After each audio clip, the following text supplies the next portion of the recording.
Millions of artists have wondered, how do I get more legitimate streams on Spotify?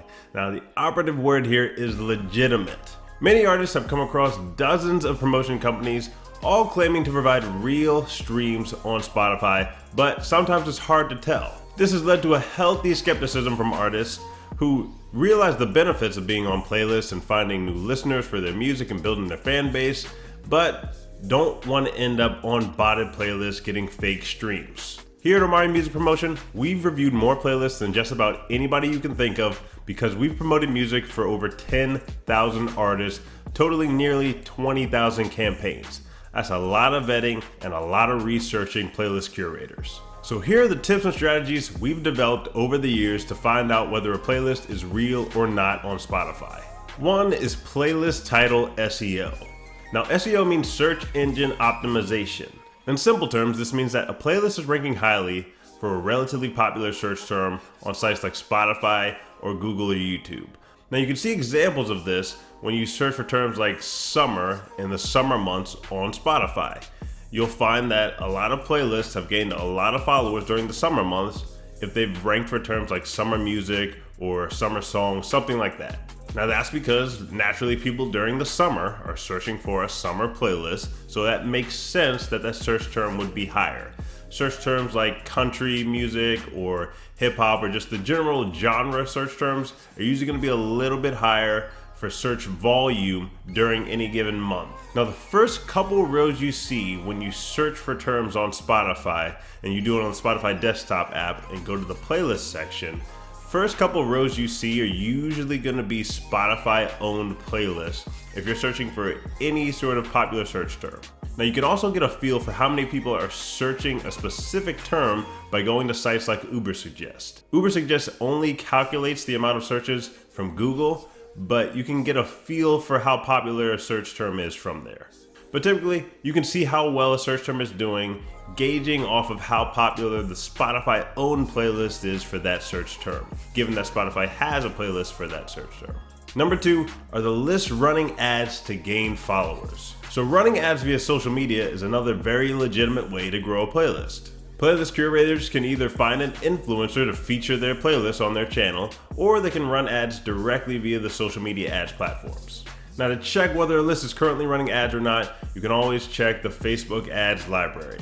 However, when checking the Facebook ads library, it will not show you previous ads that a channel has run. So it is entirely possible that a playlist ran ads in the past, stopped running those ads because their list already gained the followers that the playlist curator wanted. So you can use some other methods we're about to talk about if you don't see any ads coming in for the playlist and it doesn't have a really strong SEO profile. Number 3 is the location of listeners on the list. Now, this one can get deep, so you need to pay attention. You might even want to play this back twice. Now, in order to research the location of listeners on a list without first placing yourself on the list, you need to find an artist that does not have too many monthly listeners. We're going to try to find some that are under 10,000 or even under 5,000 monthly listeners when we're researching playlists so that we can get an accurate tell of what we need. You then head to the Spotify desktop app and click the About section on the profile. Look at the Discovered On section to see the top 5 playlists that an artist is getting plays from over the past 30 days. So this section and the monthly listeners are obviously only showing the past 30 days of stats for that artist. Next, you can check the Where People Listen To section on the profile. Now, people who run botted playlists typically have a tell. So what they do is they find major cities and they allocate most of their listeners from those botted playlists to the major cities. So cities like New York, LA, Chicago, London, like big cities. But then they also throw some smaller cities in there that proportionately don't make any sense. So here's what I mean. Botted playlists typically use places like Buffalo, New York to allocate plays from their playlist. Now, how do I know that? Buffalo, New York has a population of about 250,000 people. But oftentimes these botted playlists will have the listeners from Buffalo, New York allocating 15% of the total monthly listeners for an artist. Now, is that possible? Sure, it could be possible, but it's not going to be possible across a number of playlists across the board. There's a pattern here. even if a curator wanted to run ads on social media and drive that traffic from Buffalo, New York, just little old Buffalo, to the playlist, it would make no sense because there's obviously far more people in bigger cities. So the cost of the ads are going to get cheaper if they target a bigger area versus just focusing on Buffalo, New York. And it wouldn't be a pattern across playlists on Spotify. So typically, if you find that smaller cities are making up a huge percentage of the total monthly listeners, that is a sign that the playlist is not a good one, and we have avoided those playlists for our network. Now, it can often make sense that, bigger cities are going to make up more listeners for artists on their top 5 cities, but the percentage or proportion is what you're looking at here. So typically another tell of the bottom playlist is that they're gonna have too big a percentage coming from these major cities. So like I said, there's a lot of people in major cities, but when you're doing natural promotion, like think about SEO. People who search for country music or search for hip hop music or R&B music aren't all gonna be in the same 5 cities. Like there's still people who exist outside of the major cities who are gonna be searching for these terms. Now the natural proportion we've seen from Spotify owned playlists or organic playlists from the top 5 cities, just nailing down the top 5 cities in proportion to the total monthly listeners, is usually around 5% to 20%.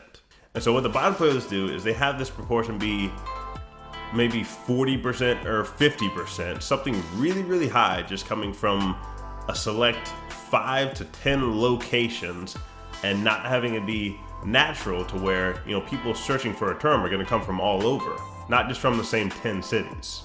Now again, somebody could be running ads and selecting the locations to send over to their playlist, but it wouldn't make any sense to pick a small city like Buffalo, New York, when you're running ads on social media, because the cost of those ads they'd be much higher and much more inefficient than just targeting all of the United States or all of the UK or all of a different country. It wouldn't just be one small city from those countries. Now, this isn't a perfect science because an artist could have been on fake playlists one month, got off of those playlists, and then hopped on to real or organic playlists the next month. So you do need to look at the duration of time that the artist was on those playlists. If they're still on the playlist, you can look at the duration of time on the playlist on Spotify by going to the Spotify desktop app and looking at how long they've been on the playlist in that schedule.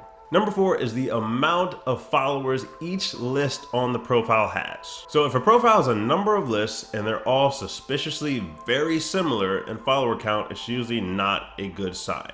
Now, I don't mean when a channel is first starting out. Obviously, they're all gonna have pretty low follower counts.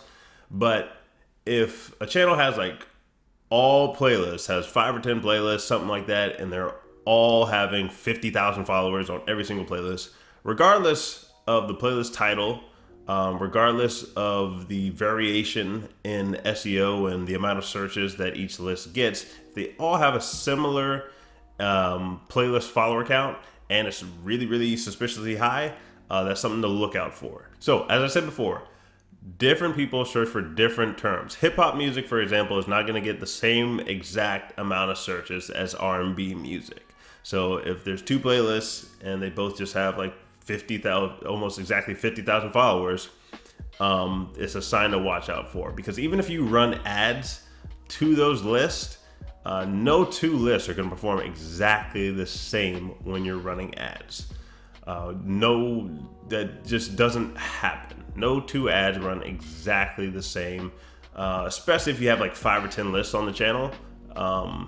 You might get somewhere similar with 2 lists. There still needs to be some variation, but if you got like 5 or 10 lists on the channel, all of them have almost the exact same playlist follower count, I'd stay away from those playlists. Number 5 is the follower graph of the list. Now, we use a site called Spot on Track, and you do need to use a paid tool to have this method available to you. That's why oftentimes artists just like to go with a service like ours versus having to do all this researching themselves, because in the end, you're gonna have to end up paying for something anyway, and you might as well just save yourself the time. But on sites like Spot on Track, playlists do have to be indexed into the site first for the site to start having accurate data on the followers of that playlist. So sometimes you might find a playlist and you'll see the beginning of the graph start at like 20,000 or 10,000. That doesn't mean that the playlist was fake or anything like that. That just means that that was the time that the playlist was indexed into the site. But after that day, it will start to show you the amount of followers the playlist has gained or lost each day. Now, what we look for here is really big spikes. So if you see a huge spike in followers, that's typically not a good sign for a playlist. So if it has like 10,000 followers one day and then the next just has like 20,000 followers and the curator really has no good reason why it might have 20,000 followers, it's a bad sign for that playlist. And to be honest, there's very few ways that somebody would gain that many legitimate followers in one day. The only explanation we've heard that could pass is that the playlist curator got featured on a big channel and it was a story ad. So sometimes you can pay the influencer to give you a 24-hour story ad, and that can have a big influence on the number of followers that a playlist can gain. Other than that, there's pretty much no good reason why a playlist is going to gain a bunch of followers one day and then just stop gaining followers. So most of the time what we're looking for is a very steady growth graph of the playlist. Number 6 is the amount of listeners per follower you're getting from the playlist. Now, this metric may be best to check once you're actually on the playlist by looking at your Spotify for Artists app and checking the stats that way, but you can still kind of gauge it by looking at other artists on playlist. So for example, if you're on a playlist that has 1,000 followers and you notice you're getting like 4,000 streams over 1 month from that playlist, that's not a good sign. It's not a good sign because it doesn't equal the natural listening habit of people. Not every single person is going to play every single song from every single playlist they follow every single day, much less every song multiple times per day. You're usually going to see anywhere from 1% to 10% of the followers of the playlist playing your song over the given month that you're on the list. So if you're on a playlist totaling 50,000 followers, you're usually going to see anywhere from 500 to 5,000 plays over the month. Now, if a list is running ads or is having, high SEO traffic, that ratio could be higher, but it's usually going to fall anywhere from 1% to 10%. Anything over that, you can start paying attention to some of the other signs that we've mentioned in this video. And number 7 is the save ratio, which is the number of saves you get divided by the number of listeners on your song. So this one, you do need to be logged into your Spotify for Artists app to check. On Spotify, people tend to follow playlists rather than following artists. So I know a lot of the times indie artists think that just because this person heard my song and they like it, they're gonna follow me. That typically does not happen whenever somebody's listening to a playlist. When people listen to a playlist, workout playlist in the car, cleaning their house, doing whatever, if they like a song, the easiest thing to do is just hit the save button when they're listening to that playlist. Now, if you really, really blow them away and they're in a position to follow you, they still have to think to themselves to follow you on Spotify. You can't lead them like you can in a YouTube video or Instagram video by making a little end screen or intro telling them to subscribe. They have to think about that themselves on Spotify. So they're even less likely to follow your Spotify profile than they are to follow your Instagram, or follow your Facebook, or subscribe on YouTube. So the best metric of success for your songs being on a playlist is to look at the save ratio. Now, as long as your song sounds decent, we found that save ratio on organic and real lists to be anywhere between 2% and 10%. Now, if you get above that, it might just mean you have a really good song. If it gets suspiciously high, you gotta look out for people who are buying saves. Or if it's very, very low, like under 1%, that might mean that the playlist had some other signs in it that it was botted. And typically you're gonna see the other signs that we mentioned in this video whenever you do see your save ratio be that low.